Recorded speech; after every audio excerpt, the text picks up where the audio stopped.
Hi, this is Adam Green, the director of Hatchet, and you're listening to The Skeleton Crew, exclusively at thegirl.com.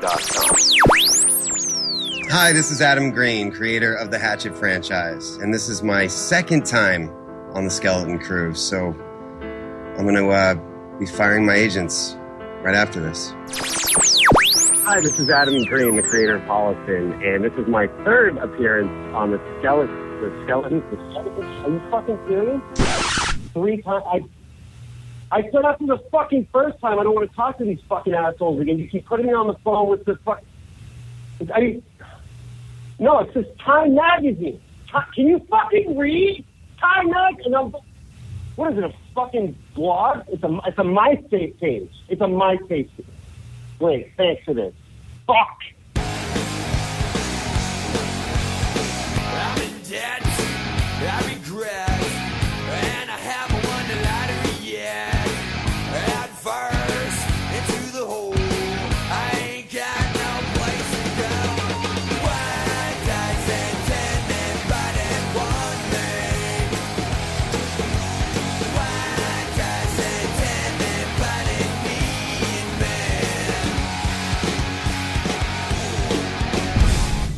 All right, everybody, we are back, and here he is for the third time on the Skeleton Crew, our good friend of the show, Adam Green. Adam, thank you so much for joining us once again. Thanks for having me. Oh, really? You don't even remember us, do you? No, as soon as I heard your voices and you were asking how much time we have, I'm like, wait a minute, I think I remember doing like a 12-hour interview with these guys at some point, so... Yeah, dude, that is actually that was 2013. So we took a poll, all the listeners. We said, what is your favorite show? And that was the overwhelming favorite. They said that was the best interview we ever heard. That was the best show you've ever done, and it's like widely known as like our best show ever. So thank you for that. I mean, I'm sure it was mostly in part to you. Well, thank you to the people who said that. I appreciate that. This press schedule has been kind of rigorous, and they've only allotted me 10 minutes. And so someone will ask me how I'm doing, and before I'm done, the interview's over. But at least this is the last one today, so I can go longer. But I feel awful because I answer like one question, and then I have to go. So. Well, actually, our first one was like that with you, so we know how that is. So. And that was our first interview, too. We were amateurs at that point, so when we got you for that long, and it's so great talking to you, man, and it was my personal favorite, too. And we really enjoyed it. Like you said, everybody else did, too. And that's when they were like, 10 minutes. And we're like, what the fuck are we going to do with 10 minutes, dude? Like you said, like, where do you even start? So I'm super stoked, too, man, because, I mean, we talked to you right before season 2 came out. I believe you were promoting it. And season 2 came out, man, and holy shit. I mean, on a serious note, you did such a great job, man. I mean, it's hard to say because I don't want to say season 1 was bad in any sense. It was everything that a horror fan wanted it to be. But season 2, dude, you fucking took it to a whole different level. Like, you seemed to really zone in into like what you were really aiming for. Well, thank you. I mean, I think there's a number of reasons for that. I think the main one is, just as an audience member, the second season of anything is always perceived as funnier, as better, for lack of a better term. And a lot of that's because now you're familiar with the show, you know the characters, you're laughing at stuff sometimes before it's even said because you already know what's gonna happen. And like my favorite show of all time is, well, not all time, I guess, but it's probably All in the Family or Seinfeld. And the first few episodes of Seinfeld I watched, I didn't laugh at all. I just didn't get it yet. And then once I kept watching it, then all of a sudden I was like, oh yeah, this is actually really funny. So we found with season 1, there are a lot of critics that would say by the 3rd or 4th episode, they really started to find their groove. And it's like, we got the 4th episode, the Tony Todd episode first. Yeah. And it's just a trick I picked up from doing movies, where you never want to shoot the first scene of the movie on your first day of shooting, because you are still finding your groove with the crew and everybody else, and sometimes then your movie gets off to a little bit of a weak start. So with Holliston, we actually shot the later episodes first, and we shot the pilot last. So it was interesting when people would say that. But you don't want to sound pretentious, but it's like, well, actually, it wasn't us finding our groove. It was you finding your groove with the show, which is completely understandable. So with season 2, everybody's set up now, and the characters are all developed, the relationships, and then you get really just hit the ground running and do your thing. But it also helps because I got to have almost a full year in between shooting those seasons of reading reviews and meeting fans and reading the fan mail. And the fan mail is like, it's intense, some of it. It's not just like a page of, I love the show. It's like personal stories that people feel compelled to share about the girl that they can't get over, or the guy they can't get over, or feeling like an outcast or a failure, or, some of it is deeply personal stuff. And I think that really proved to me that I could make the show that I wanted to make, and I didn't need to be afraid to get sentimental or emotional, because the horror fans would go with that. And there was a little bit of, not pushback, really, but I guess just they were a little, I don't know what the right word is, they were a little worried, I guess, at the network, because it's obviously weird enough that their first original show is a sitcom. But then when they saw the Christmas special, they really didn't like it, and they wanted me to cut out the emotional stuff, which is the heart of that episode. So I understood where they were coming from, that their brand is that it's a horror network, and they were worried that if people are crying watching something, they're going to be like, the fuck is this? So for television, the Christmas special was edited down by 5 minutes, and it was all the sentimental stuff, which is what that episode is, that got cut out. So actually, they just did a marathon the day after Dave died, and I actually watched the Christmas special on television, and I couldn't even watch it. I mean, it was so choppy, and because all the good stuff was cut out of it. So I'm happy that now when people get the Blu-ray, and that is technically the first episode of season 2, that they get to see what it was supposed to be. And I think that's why fans have such a personal attachment to this show and feel such a connection to it, is because we're not afraid to be that honest or cry. One more thing, I guess, about that Christmas special, there's this big scene in the hallway towards the end where Corey English and I have this big emotional confrontation, and I had scripted something, but I decided the night before to just throw it out, and I said, I'm going to just improv this. I have no idea what I'm going to say, but this way it'll be real, and you won't be prepared for what I'm going to say, and I won't be prepared. So we didn't know it was going to get that heated and emotional. But when we shot it, and by the end of it, we're both crying, and the crew's crying, and I was like, what other sitcom does this? So I was really proud of it.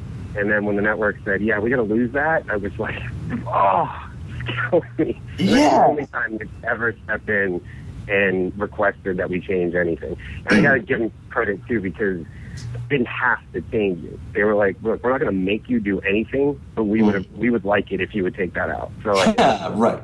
Yeah, passive-aggressively. And dude, but the thing is with that, like, everything you've done with Holliston, man, I mean, I don't want to sit here and suck your dick too much here, but you've been groundbreaking in a lot of things, man. I mean, first, the network, Fearnet, is kind of a unique channel in itself, I think. It is in my specific situation, because I don't get Fearnet. I get Fearnet on demand. I don't get the channel. The channel's not available, the on-demand services, and it's weird because they'll put Holliston episodes up there for a while, so they're there to watch. And I remember I still, to this day, haven't seen the last 3 episodes of season 2 because I just happened to miss them when they were airing. Those episodes dude, are awesome, too. It's killing me. It's killing me, man. Wow. And so that's why, too, I'm really excited for the Blu-ray release. Now, hey, real quick, I think you guys touched on this on the podcast, too, but there is no DVD release, correct? It's just a Blu-ray? No, they're not doing a DVD release, and it sucks. Like, obviously, we were really angry when we found out about that, and we found out about that by looking on Amazon.com and seeing that there was no DVD option. That's how we find stuff out around here.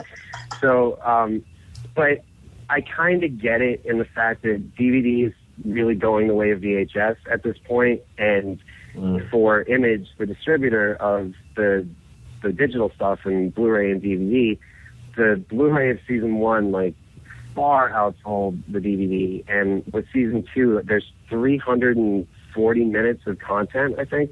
So they would have needed to make like a 4 DVD set, and the packaging would have been really expensive, and it would have ended up costing the fans a ton of money because it would have cost so much money to make on their part. Whereas with a Blu-ray, you can fit everything on one disc. So that's really what it came down to, was a cost issue. But it does suck because, especially horror fans, there's a lot of us that can't fucking afford a Blu-ray player, you know, like, as much as I've had a successful career so far, like, I don't ever forget what it was like. I mean, that's what the show is. And I know that sucks for some people because they're resistant to upgrading to Blu-ray, which is weird because a lot of people have big screen TVs, but they still watch DVDs on them, which maybe it's just because I'm a filmmaker. I don't know how somebody can sit through that. I mean, it's stretched out. It looks like shit. It sounds like shit. But that's how some people still watch their stuff. So the good thing is you can get the show on Xbox, on iTunes. Eventually, it'll be on Netflix and Hulu. I don't know when they're doing that, but it will get there at some point. But Hulu, I think season 1 and the Christmas special is already up there. I don't know when season 2 will be up there, but the reason why the show's not on Netflix yet, to be totally honest, is that we're holding back because if you go to Netflix, like with season 1, it was 6 episodes. Like, they're literally not going to give you anything for it. Right. So we wanted to wait till we had more content. It's the same thing with people in other countries that are waiting for it. It's like there's not that many episodes a season, so we have to be smart about it and wait until we have enough content to make it worth it. Because why would a channel in the UK take a show that has 6 episodes? Like, what are they going to do with that? So that's really what the holdback has been there. But eventually it will be everywhere. Dude, that's going to be huge, man. Netflix is going to be huge for somebody like you, man, because, I mean, everybody that knows about this show loves this fucking show, but I feel like its potential hasn't peaked yet. Like everybody that should see it hasn't. And I talk about Holliston all the time, man, and everybody's like, I've heard of it, I haven't seen it, I want to see it, and it's just like so frustrating, dude. It's like, oh, man, so everybody's got Netflix. Well, a lot of people have Netflix. A lot of my friends do anyways, and that'll be big, man. I'm calling it. That'll be fucking huge, dude. And we're really obviously frustrated because we want as many people as possible to see the show, but there's nothing we can do about it. So instead, we're sort of embracing the fact that we're enjoying these years where it's really cool that the fan base isn't, there's not a lot of tourists, like people who love this show are like super fucking passionate about it. So when we do conventions and stuff, like, you can't just like sign something and move on to the next one because everybody has like 20 minutes of stuff they want to talk to you about, and that's really special. And a lot of other shows or movies don't have that same kind of connection. And I think the fans that have been lucky enough, whether they get Fearnet or they buy the Blu-ray or whatever it might be, they kind of feel like they're in on something that not everybody knows about yet, and there is something that's kind of cool about that. But like you said, man, it's got a lot of heart. I mean, a lot of heart, and people that like I was saying before, I think, you know, people are, or especially a network like Fearnet or something, you know, they're not accustomed to, you know, letting all those emotions kind of stir and kind of produce the greatness that I think Holliston is. That they don't really understand it, so that they don't want to go with it. But I think you've nailed it, dude. I think you found the perfect tone where you can go fucking so crazy with it, and you know, you can go really emotional with it, and it's everything, dude. It's from A to Z. So I think personally that you nailed it. It's hard because, like, you know, that's the thing I'm probably most proud of with the show, and like, you know, it's hard to talk about all the other stuff sometimes when I do interviews, and then I wonder, like, wow, when people hear these interviews or read these interviews, do they think it's like Dawson's Creek or something? Like, but Yeah, right. it's not. But I do think that not just the fact that on behalf of us and everybody behind making the show, but the fact that the fans have rallied behind it the way they have, it's changing the perspective of horror fans to people who are on the outside who think they know what we are but are so wrong. And Right. I always use conventions as an example, but like if you go to a convention knowing nobody, if you just put out the slightest bit of effort, you're going to make like 50 new friends there, because horror fans are the nicest people in the world, and that's why we're a culture and not, you know, romantic comedy fans or action movie fans. They don't have conventions and stuff. Like there's no point.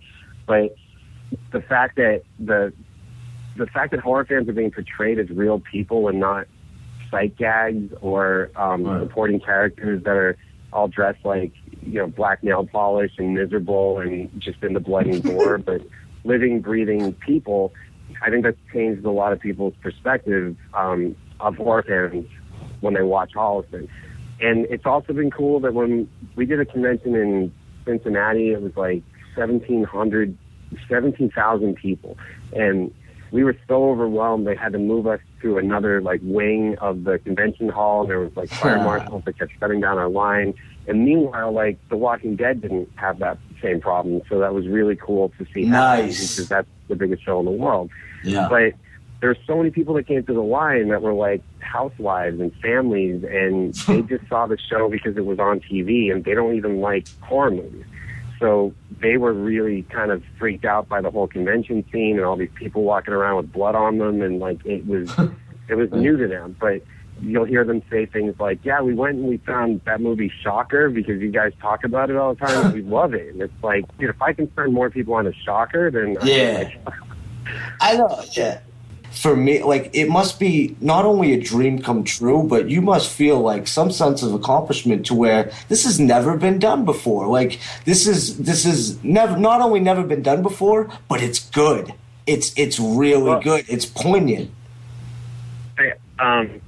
First of all, thank you, and you're too kind. But first of all, I have to attribute all that to the fans, which is why I give so much of myself to the fans, because I'm in a very rare position where I have my own studio. I do the things that I want to do, and it's only because the fans truly support me, and they don't steal my shit all the time. They actually go out of their way to go see these things in theaters, even though they're not usually marketed well, and you don't even the world doesn't even know that they're out.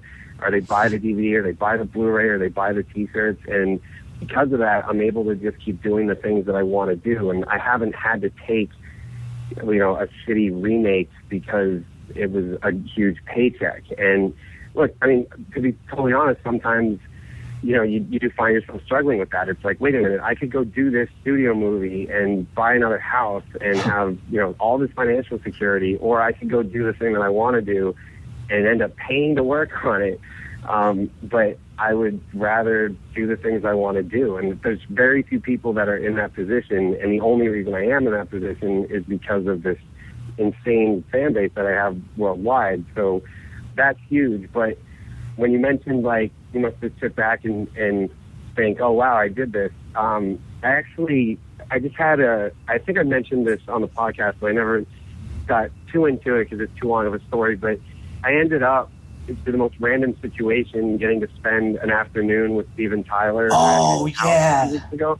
Yeah. And a friend of mine's directing a movie. Actually, that episode of the podcast is coming up. His name's Casey Tebow, and he directs a lot of Aerosmith videos, their concert movies, and he directs a lot of their live shows. And so we've become friends, and he's about to direct his first feature film, and Steven Tyler's playing a role in it. So he'd asked me if I wouldn't mind sitting down with Steven to talk about the character. And I was like, yeah, dude, of course. Now, I am the biggest Aerosmith fan in the world. I've seen him 31 fucking times. My cat is named Steven Tyler. Like, I absolutely worship this man. So the first time I met him was after a show, and all I said was, I have a cat. That's all I said. I couldn't, like, Corey English was with me, and I'm thinking as I'm walking up to meet him, should I tell him that I named my cat Tyler and Perry? And Seth Green, who was with us, was like, you know what, man, don't do that. I'm like, yeah, you're right. And I get up to Steven, and he's like, "How you doing, man?" And I'm like, I have a cat." And that was it. That's all I could say. He was like, "All right, cool." And that was the end of it. So thankfully I got some redemption, and I got to actually spend the whole afternoon with him. And we talked about the character and, did work stuff for maybe 5 minutes. And then just talked about our careers. And I have never felt like I've accomplished anything. I struggle with it all the time. I constantly feel like I'm a failure, like everything I do sucks. And I part of me thinks that's kind of a good thing because, it's always funny when a critic wants to rip apart your stuff because I'm always like, is that all you got? Like, I can fucking go to town on this thing. But it does keep you motivated and trying harder and harder with each thing to get better. And listening to some of the stuff that he goes through, and this is a guy who's at the top of his game. He's the greatest living rock star. I mean, undeniably, and it's a 40-year career, all he's done, and he has to deal with the same stupid bullshit I have to deal with. Like, an example he gave me was their new record, Music from Another Dimension. When you open up the gatefold of the album, there's artwork. It's a drawing of the band that Slash had done when he was a kid. And all Steven Tyler had requested to Sony was, don't touch the artwork. I don't care that the fold of the gatefold goes through the middle of it. Don't compromise the integrity of the artwork. And every time they sent it back to him, somebody had moved the shit around and changed it, and he had to end up personally calling the graphic artist and getting in an argument with this kid who, like, he doesn't give a shit. He's just doing his job and going home. And hearing that, it was like, now I don't feel so bad because that's what I have to deal with all the time. Like press releases where things are spelled wrong. The Blu-ray of season 2 of Holliston, it says, including the animated Christmas special. The Christmas special was fucking animated. If they had just showed it to me, I could have fixed it, but they didn't show it to me. And, Dee Snider's name sometimes is spelled wrong in press releases. And it's just because these are people doing a day job. They don't care. Right. And he's like, look, no one's ever going to care about your art like you do. So it's okay if people don't like you. Like, sometimes you have to, don't be an asshole about it, but stand up for yourself. And it was something I struggled with a lot. But at one point in the conversation, he stopped and said, by the way, I forgot to say congratulations. And I was really confused. And I'm like, about what? And he's like, what do you mean about what? He's like, look at all your movies, your TV show. He's like, has anyone ever stopped and just said congratulations? And I was like, maybe, but I guess I didn't hear it. And he's like, sometimes it just takes another artist to say to you, hey, Steven, congratulations on 40 years of music. Or, hey, Adam, congratulations on 9 movies and 2 seasons of a TV show. And I think that's what it took for me to actually, for the first time, at least feel like I accomplished something. I'm still always going to be insecure about it and thinking it can be better, but, like, it just came at the right time. And I think he's probably one of the only people alive that I would hear it from, but it was an amazing opportunity, and I feel like my life has been somehow blessed with that stuff, where I've gotten in these situations where I end up meeting these artists that I just love and idolize, and they've always lived up to every expectation that I could have forced on them as a child. That I expect them to be. Even the fact that Steven Tyler, like at his house, he looks like he does on stage. Like, I prepared myself for the fact that, all right, this is a real guy. He's not going to, look like that or anything. It's like he stepped right off the stage. And he's singing and dancing. And, he's just the nicest, smartest guy. And, when you talk, he doesn't break eye contact with you. He's so interested in what you're saying. And, you just wouldn't think that it would be like that. But, and how I've ended up in these situations is always the most random thing. Like, I don't stalk these people or request meetings with them or anything. It just ends up happening. So I've been very, very, very fortunate that things have gone that way. Wow, that's friggin' awesome, man. Back to Holliston real quick. It wouldn't be right for us to talk about Holliston and just try to ignore or kind of gloss over the passing of Oderus, David Brockie. Of course, it's a very personal thing for you, and our hearts go out to you, brother. I mean, all you guys, you even mentioned how hard it's been promoting Holliston so soon after his passing. So maybe we could just get into how you guys met, how it came to be that he, became a character on the show, and, happier things like that. Well, the show took 13 years to get made the way I wanted it to get made, and usually the other networks that had been set up at, that was usually the first thing they went after was the horror element. They would be like, well, do the guys have to want to be horror filmmakers? Can't they want to do something else? And then it would be going after the imaginary alien in the closet, because they were like, that's just too weird and people won't accept it. But once I knew I was going to be able to do that, it was always, and this has to be, that it's got to be Oderus. I didn't know him personally. And so I think actually Joe was friendly with the publicist for Metal Blade Records, and we told her what we were trying to do, and so she arranged for me to go backstage and meet him. And I mean, I've been a Gwar fan, and at this point, 25 years. So it was really cool. But I mean, he's just such a normal guy, and to be in Gwar for 30 years, it's like you don't do that for the money and the fame. And I mean, they do it because they love it, and that's always how Dave made his decisions. He just wanted to do cool things and work with good people. So he just, I mean, it certainly helped that he knew who I was. He had seen my movies. I think if I just walked back there cold, being like, "Yeah, I've never done anything, but I want you to be in this thing," yeah, then maybe it would have been a different story. But he just embraced it, and you know, my crew is really my family. I've worked with the same people now for 15 years, and no matter what the movie is and how different it might be from the last one, it's usually the same people behind it.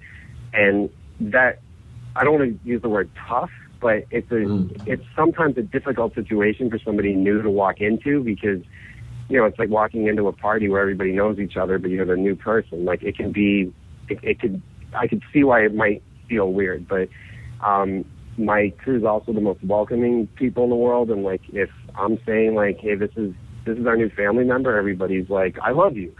So he became part of it so fast, and he cared about this show so much and everybody involved. And I posted a blog about it where I included his last voicemail to me, because I think that it really sums up who he was. But I mean, he'd be on the road in the middle of all this crazy stuff, and he would just leave a message to say, I just want you to know I love you. Like, I don't do that. And I think it's because I'm a guy, and guys don't do that. Like, I would never say to Joe Lynch, like, hey, I love you. I just wouldn't do that. And I do it. All my friends rag on me. I do it all the time, but you fag. Yeah, I'll do it, but it'll be kind of like, I love you, man, whatever. I like, love you, brother. Exactly. He always took the time to make sure that everybody knew how appreciated you were. And that, I mean, that's one of the things that I'm hoping to take out of the tragedy of losing him, is to be more like him like that, because I don't know that many people that could die that suddenly out of nowhere and be able to leave feeling like nothing was left unsaid. Like, everybody knows what they meant to him. There's no bad blood with anybody. He was just such a good guy like that. But the fact that I was such a fan growing up, and the first song the band learned how to cover was Sick of You, and I mean, he was such an important creative force, and especially forming my sense of humor and the ability to laugh at such absurd things like political leaders and pop culture figures, and how brave he was that he could say whatever the fuck he wanted, and you couldn't argue with him, because if you did, he would be like, and you're arguing with a rubber alien. And then you're an idiot. So like, you could get away with anything.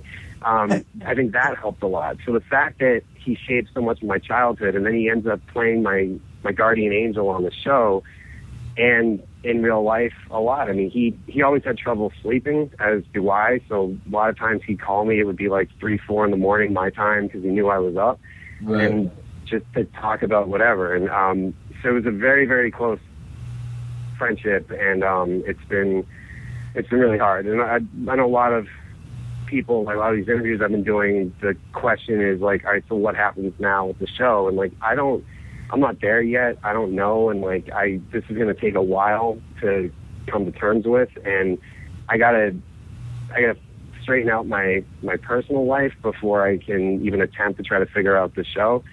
So I know that if I stopped doing the show, which of course was the knee-jerk reaction, like that first week after it happened, I just kept telling the cast, because everybody the moment it happened, everybody kind of gathered here at Periscope and just stayed here through the night. Like even like hours would go by that nobody was even saying anything, but everybody was just together.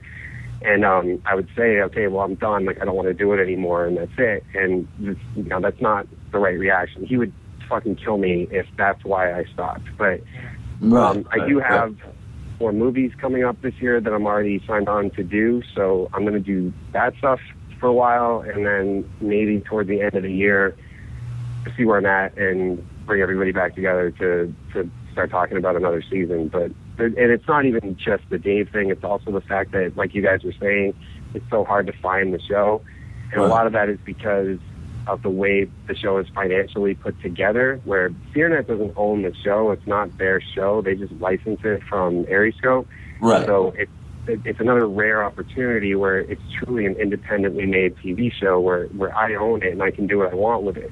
So moving forward, now that it has such a big following, we're trying to explore other options where potentially there's a way where, yeah, it could still be on TV. I mean, hopefully even Fearnet, because we love Fearnet, but it could also be made available everywhere else at the same time on the same day, rather than having to wait an arbitrary few months and then all of a sudden you hear it's on iTunes in the H section, but it was never listed in new releases. Or, you know, so we're trying to come up with a stronger way of putting things together where the show can be more widely accessible. So there's a bunch of places that are interested. I mean, now that the show has proven itself, it's a little bit easier to do something like that. So we'll see what happens in the future. But I mean, for now, it's anything Holliston related, which, you know, it sucks that he died right when we had to start promoting the season 2. Yeah, I know. I was going to say that. That must be so tough. Like, you have to sit here, and that's the main topic of everything, you know, all your promotion. And it's like, God, that's got to be... Yeah, right? Shit. Well, the publicist said, you know, first they said, do you even want to do any interviews? Because we understand if you don't want to do them. And I was like, I can't... That's not fair to the show if I say no because I'm uncomfortable right now.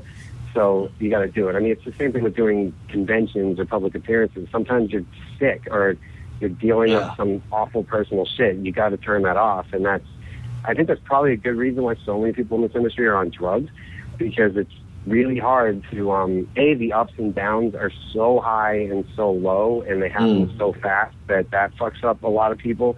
So they end up turning to other substances in order to try to, like, not feel or to even it out. And I've been lucky that I've always been just surrounded by, I mean, my closest friends are still my high school friends, so, like, I've been able to sort of stay out of that. But a lot of that's also because I'm on my own little island here with Periscope where we do our thing, and I don't need to necessarily deal with all that other bullshit. So that helps, but it's it's really a fucked up situation to be put into. But I know that they did, or at least I think that they had told most of the journalists I was going to interview with, like, just don't bring it up, which I know is kind of unfair because that's obviously the story right now. But and everybody's been super respectful of that. Nobody's been trying to, like, push for, you know, information that I don't have or know or anything. And everybody's been really, really respectful of it. Yeah, well, we didn't know whether to ask you or not either, bro. And it's tough, man. I mean, I lost my buddy, too, in an unexpected way. And it was just really tough for me. And I get it, man. It's really tough. And I know exactly what you're saying, how you can't even think about it. And with the show kind of on hiatus at the same time, I mean, how, you know, it sucks, but it's almost like, well, you know, you got those, what you said, four movies coming up. I mean, would you even have time to do Holliston? I mean, if you know, doing all those movies, shit. There's one movie that I'm finishing this week, and then there's another one that I've signed on to that is supposed to shoot in the late summer, and then there might be one that shoots actually right away. I'm just trying to go do some different things right now. I think that's just sort of where I'm at, and try some things that maybe haven't done before.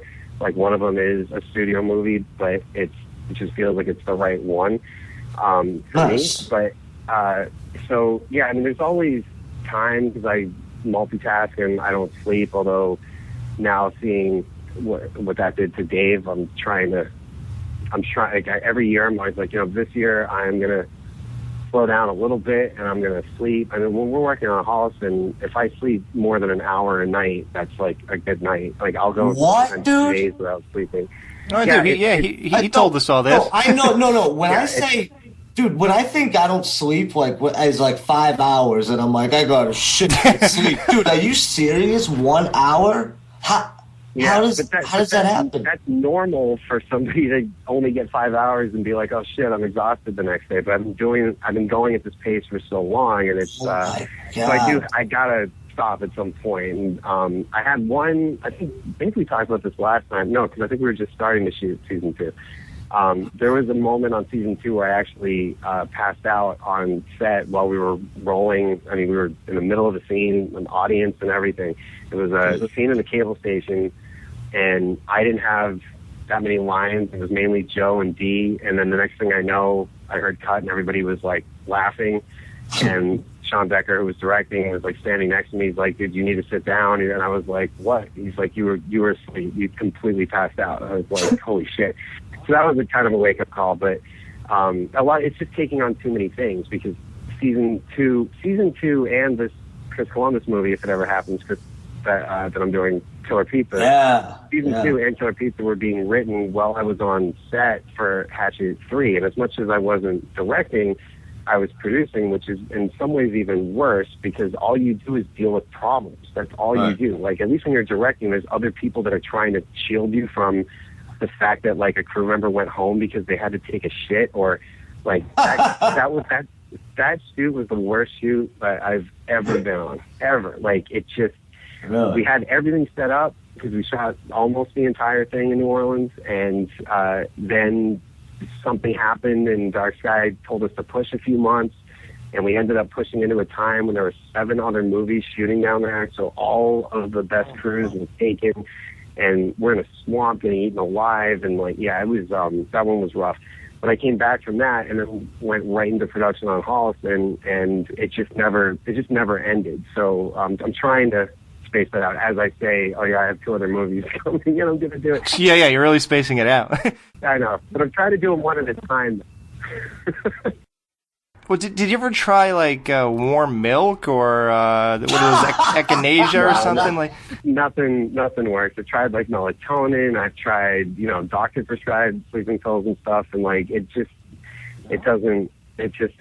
knock me out for like an hour, and then I'm like, it doesn't really do anything. But then, sometimes I'll take a vacation. Like, I think a year, maybe almost 2 years ago now, like, Riley and I went away to somewhere really nice, and I slept. It was really cool. It's like, but it's it's with this career especially, like, at any moment this is all going to probably be over, so you got to enjoy it as much as you can while you're relevant and you can.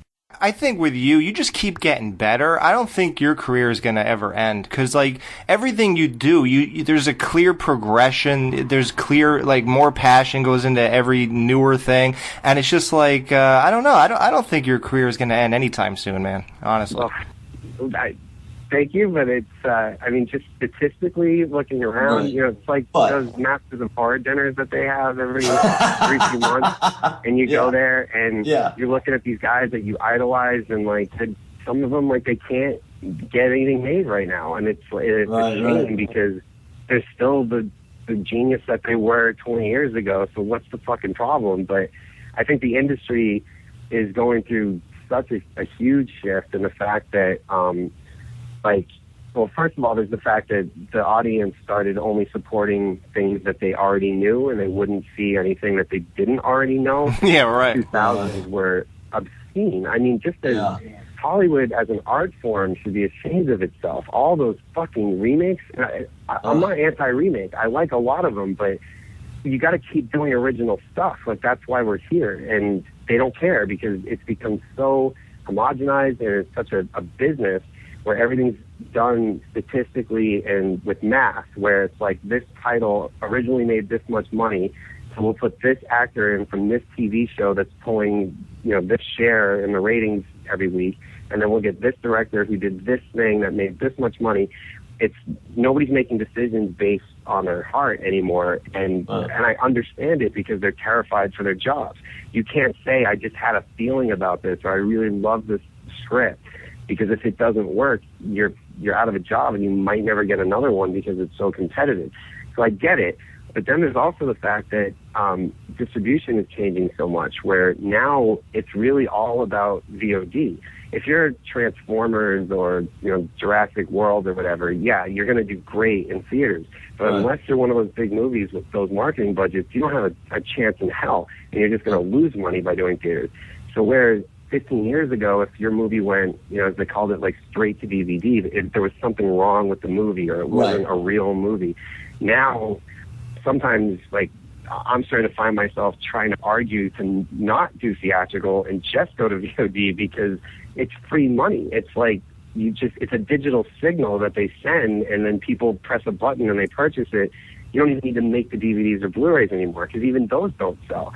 So that's been hurting everybody. And then obviously the piracy thing, where if you're an independent movie and you get pirated, you're fucked, and you might never get to make a movie again. They don't care that however many million people stole your movie and that you have an audience. They didn't pay for it, therefore you're shit as a director and you're not going to work again.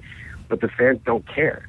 It's like, if it's free and they can find a way to steal it, they're going to steal it, because why pay for it? And nobody's doing anything about it, which is interesting, because we watched the music industry go to shit, and then how Hollywood didn't realize that we're next, but they didn't. And if all the major studios would just sort of bind together and put their expensive legal teams on this shit, and they'll be very unpopular for a few years, just like Metallica was, but pick like 200 random people that BitTorrented something and publicly prosecute them to the fullest. Every movie comes with that FBI warning that says, 5 years in prison or a $250,000 fine. Fucking hold somebody to that. Watch how fast it stops, because right now there's no reason not to, because what's going to happen to you? Nothing. So I've noticed some of the cable companies are starting to crack down on it. There's a friend of mine, I think it's his neighbor or somebody, was BitTorrenting movies, and Comcast, I think it was, or maybe it was AT&T, actually suspended his internet for 2 weeks because he was on one of those sites. And you got people, though, like Lloyd Kaufman, who we had a huge argument on stage at San Diego Comic-Con 2 summers ago. He's all for internet neutrality, which I understand where he's coming from. Why should you be monitored and they shouldn't tell you what you can do on the internet? I agree, but what I kept saying to him is that, like, Lloyd, if you started now and made the Toxic Avenger, that would have been it for you. Like, there would be no Trauma, there would be no Lloyd Kaufman, there would be no, all those movies that he's done, because the fans would have killed him by stealing it. And so it's easy for him now, at his age, with his career, to say, I don't care if people steal my stuff. But I'm sitting next to him like, dude, I'm just getting started, and it's fucking killing me, and you're not thinking clearly here. So it's a hot button debate, and obviously whenever you speak out against it, then the fans want to not like you, because why should you make them feel bad that they're stealing from you? Like, I mean, look at Metallica. They were hated. Dude, they should feel bad. They fucking should feel bad. And Adam, I got a question though for you, okay? And I think you and Joe were talking about this, about, the accessibility of Holliston and how people download it. I think Joe said it actually, but those are fans. Now, would you be mad at a fan if they downloaded it with 100% intention of buying it as soon as it comes out, because they have no way to watch it? I understand the movies are different. You can get the movie anywhere, buy it anywhere. But for people that don't have Fearnet and can't get access to it or whatever, how do you feel about something like that? Knowing that you're going to buy it, but you got to watch it. It's a really hard question to answer, because for all the people that say, oh yeah, if I like it, I buy it, they don't. They're lying. And it shouldn't be, if I like it, I'll buy it. Like, if you go to a restaurant and eat the dinner, you pay for it. If you go to Best Buy and buy a movie, you can't bring it back because you didn't like it. Like, that's life. I actually tried that one time. But I think that, for the people who say I'm only downloading it because there's no other way to see it, and that's really internationally is where the big problem lies.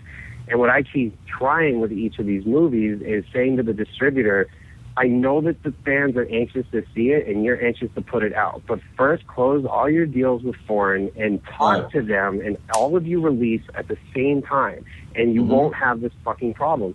But they're competitive with each other. So, for instance, let's say, and this isn't an actual example, I'm just randomly saying this. Let's say Germany buys the rights to Hatchet 8, right? But the U.S., for some reason, they're going to hold back and not release till the fall. They're going to try to get that thing on DVD as fast as they can because people in America are now going to buy it on Amazon from Germany because they don't want to wait. So everybody's competing with each other instead of working with each other. So, I mean, to answer your question, it's like, look, I appreciate that people are excited to see it, but they don't want to wait. But it shouldn't be available on those sites in the first place. And how those sites continue to exist, I might get shit for telling this story, but it's really fucking funny. Dee Snider did a public speaking engagement. But sometimes all of us will get asked to go speak, whether it's a school, a company, or whatever. And he was flown to this place, I think it was in Sweden, and he went and he gave his whole speech about his career and, you know, not saying no and rising back up from the ashes and why you got to keep going and you can't listen to anybody else. Like, people are crying, standing ovation, applause. And as he's leaving the building, he's like, what do you guys actually do here? And they were like, oh, we're Pirate Bay. And he's like, what? So he had just started doing an inspirational speech to the very people that are fucking him. So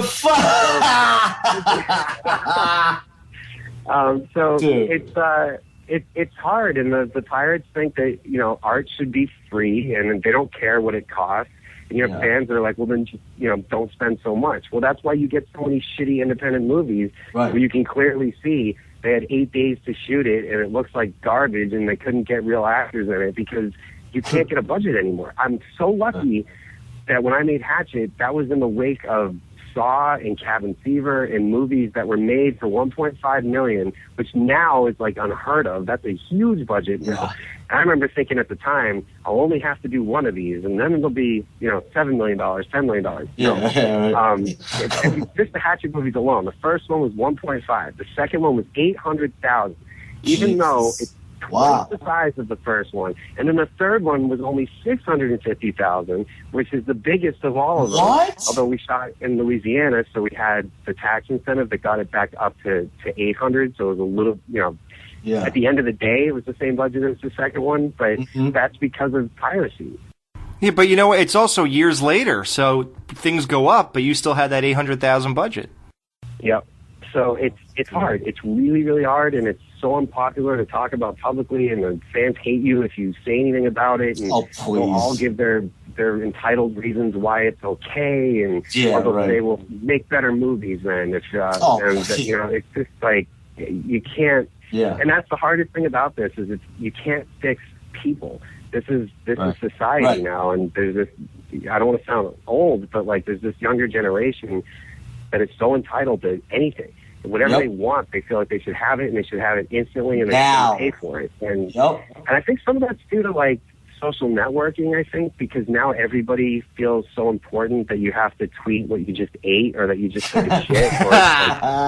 So I don't know what it is, but the more, you know, the younger people that I meet doing these appearances and conventions, they don't understand that there's anything wrong with it, and you can't convince them otherwise. They don't care, or they'll just lie to you and be like, no, I totally buy your movie, and they're just going to steal it anyway. So that's been hard, and to be a new filmmaker right now and to try to get a budget, like at least for me, I have a body of work and a following behind me, so.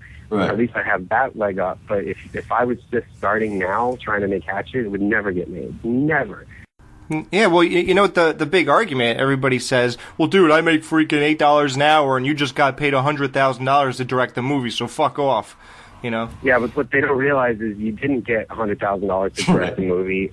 But they think, like, I mean, I can tell you, like, friends I grew up with, they're like, so you have a worldwide slasher franchise, you have your own production company, you've made 9 movies in the past few years, you have a TV show that you created, that you're the showrunner of, that you're the writer, the director, and the star of.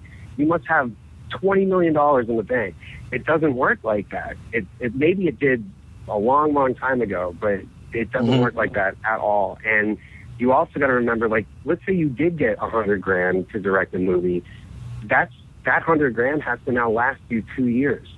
So it's unless you have multiple things going. So it's not that cut and dry. And let's not forget, if you get paid $100,000, the agent takes $10,000, your manager takes $10,000, your lawyer takes $5,000, and then the government takes $30,000. So you don't really end up with that much. Yeah. So it's all relative, but I get it. You know, people look at, you know, Will Smith, and it's like, well, he's getting $20 million. But he also worked for that, and he's been very fortunate. And whatever reasons you want to attribute to that, he can command that much money because people go see the movie because he's in it. So he can, good for him. I wish the guy who worked at, you know, Cumberland Farms could be like, the customers come here because they like me, therefore pay me more than minimum wage. It doesn't work like that. So, yes, there is a great opportunity in this industry to potentially become rich, but it's like 2% of the people who do it, and everybody else is doing it, hopefully because they love it.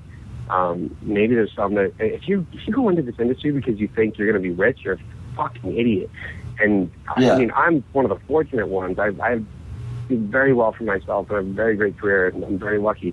But sometimes when you speak at a film school and people just, that's all they care about is like how much money can be made. Right. Like, if you only knew how much you're going to suffer and how low the chances are that you're ever going to make anything, it's not what it's cracked up to be, for sure.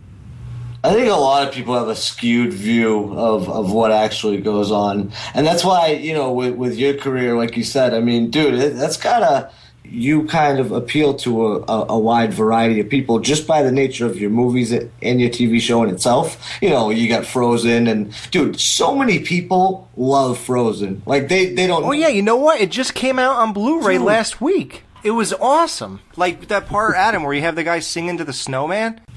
Yeah.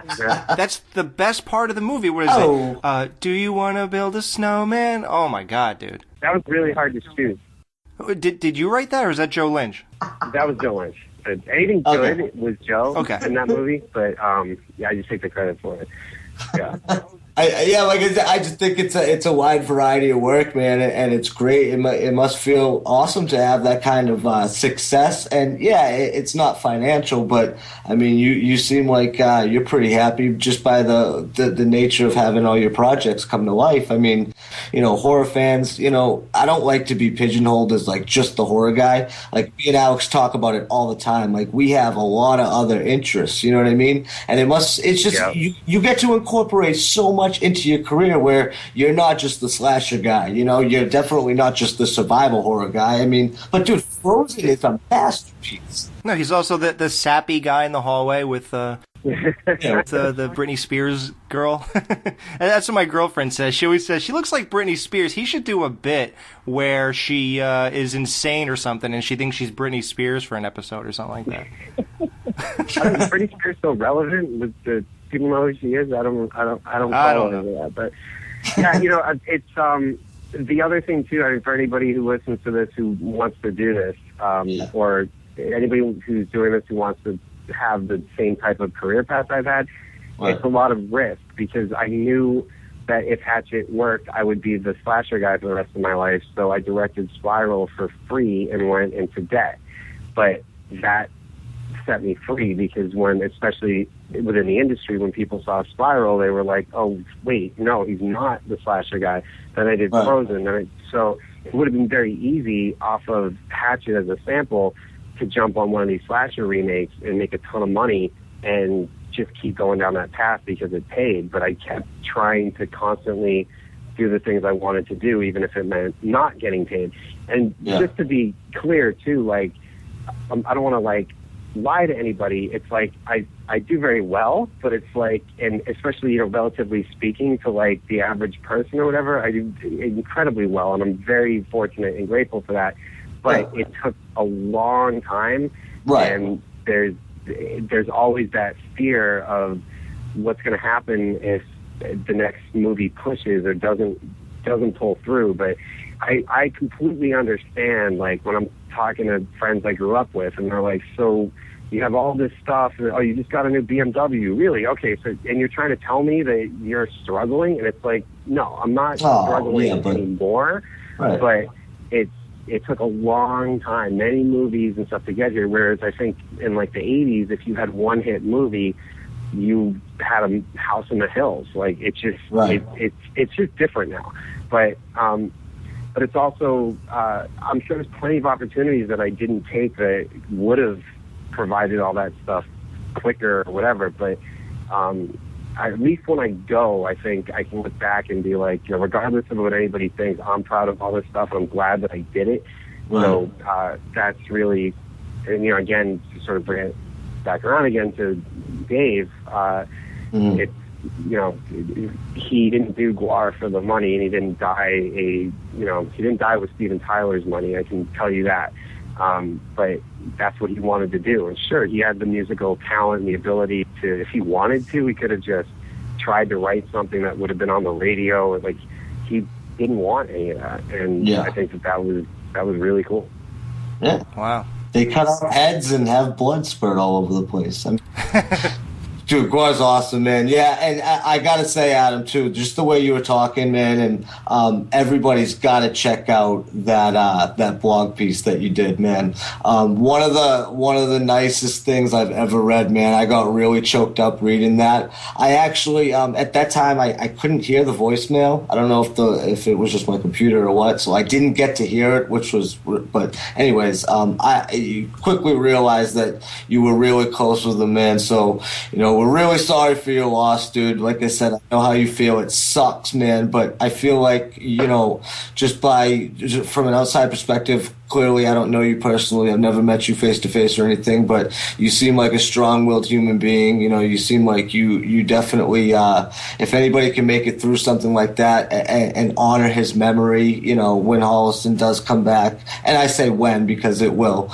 but, you know, I feel like you'll honor him just like you did in that post. I mean, it's a blog post, man, and that had me, bro. That really did.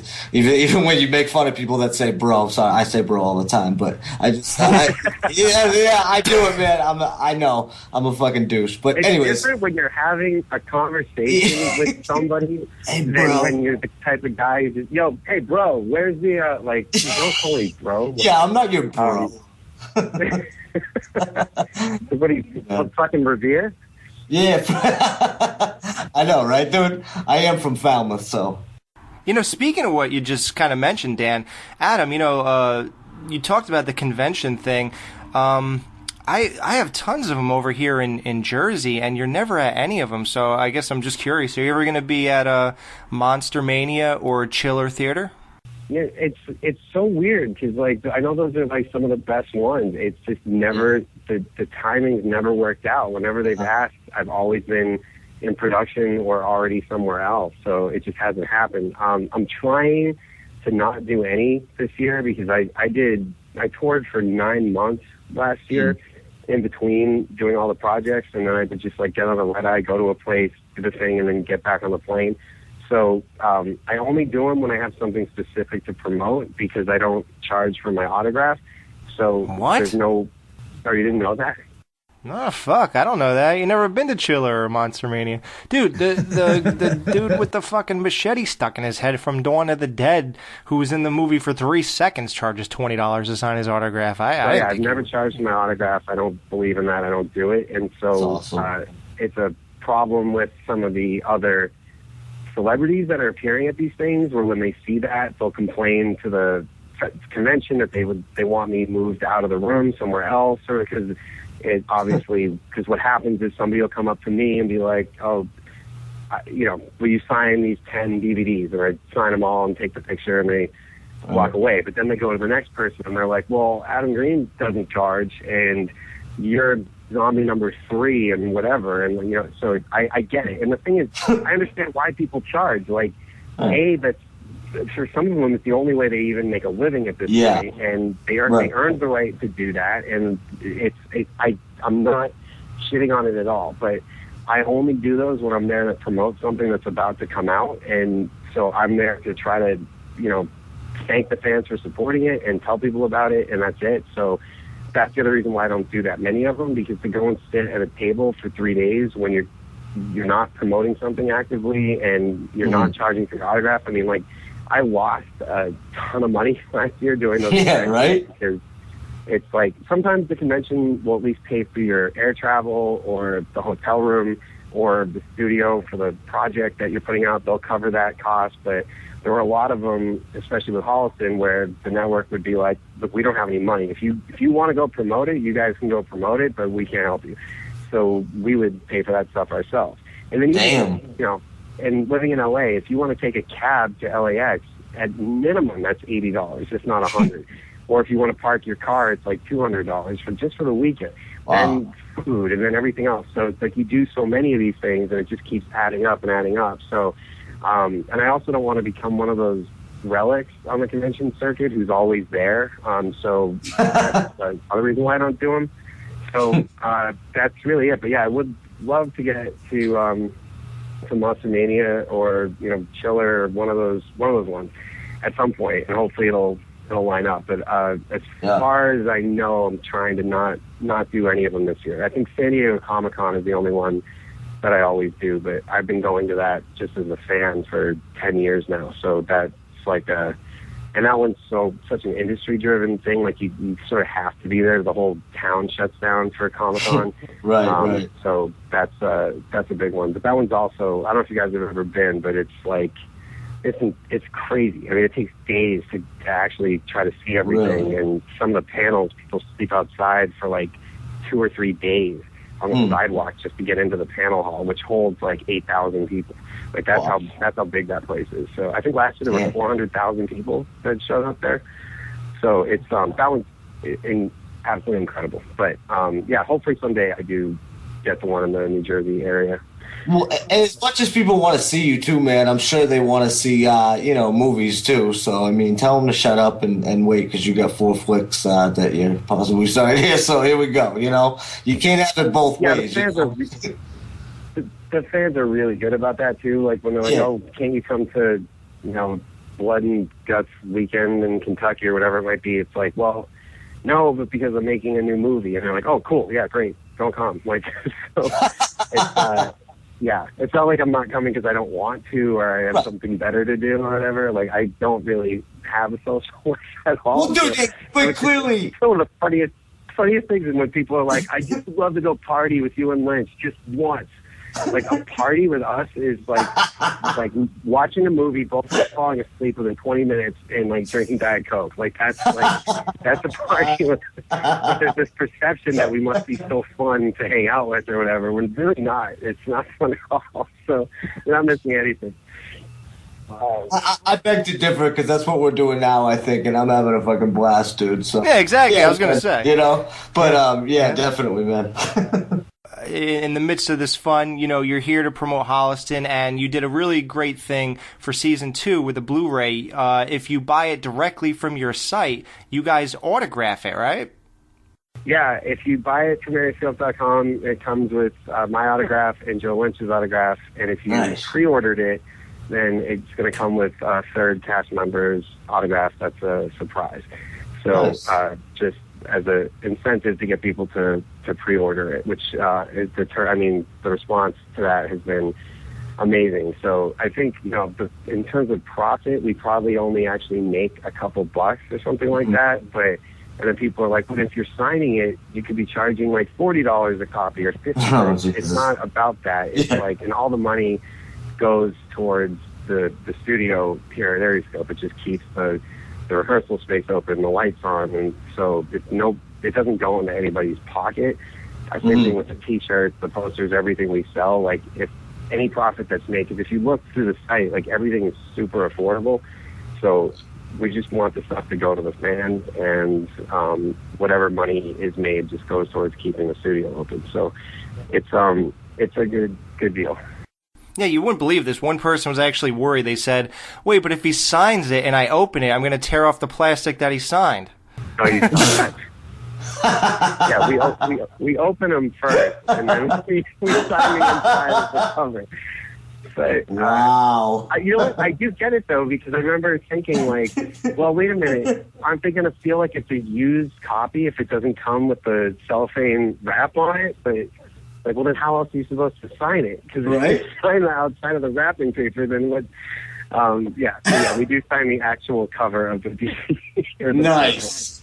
Yeah. Nice, dude. Well, yeah, like Dan said, man, season 2, like, I know you think it's just perception, but I believe season 2, season 1 was great. I had the greatest time because, I missed a few. I don't have Fearnet and all that. I missed a few when it first came out. I remember I bought the Blu-ray and I just sat home all weekend watching it. It was a great time, and I thought it was a really great show. Then all of a sudden, season 2 seems to just blow that away, and I really think it's you're just getting you guys found your niche. You got better, Yep. and I think the things you did the show about, the topics you picked, like Kane Hodder wanting to commit suicide because he didn't play Jason, like that is exactly what all the fans probably think that he was thinking or something like that. Like it's exactly the approach, like you're in our minds, and that's why we connect so much with it. And just the Danielle Harris thing, we'd all want to date her and all that stuff, and if she was stealing our money and pills, we'd probably still stay with her, like like the approaches you took are just great, man. Yeah. And I think it's just getting better, and we love it. We're big fans of you, and you just did the best show of 2014, so thank you for that too. Yeah, straight up. Thank you guys, and thank you for taking the time to talk to me and to talk about the show. And I hope anybody who hears this buys that Blu-ray. It really, really, really, really means the world to us that people support the show, and we get to hopefully keep making it the more people support it. So really appreciate that. And actually, I'm leaving now to go record the David Brockie tribute episode of the Movie Crib. So that's nice, man. Gonna air, but that's going to be up later tonight on Geek Nation and iTunes. So people can check that out. We got a lot of people from Holliston who recorded goodbyes and stuff. So nice, man. We might end up cutting that episode kind of short because we purposely waited because we don't want to just be like crying and miserable through it. We're trying to celebrate, Dave. So Right. We'll see how it goes. Could end up being 15 minutes long, and we can't take it anymore. But Right. And Adam, also, we have our good friend Duncan interviewed him last year, and we're going to have that interview on this show, too. That's kind of our tribute to him. And, awesome. Yeah, man, definitely. Sorry I interrupted you. Yeah, awesome. Well, cool. Thank you guys for having me on again, and I guess I'll talk to you the next one. Definitely, man. Thank you so much, Adam. All right, man. Take care, guys.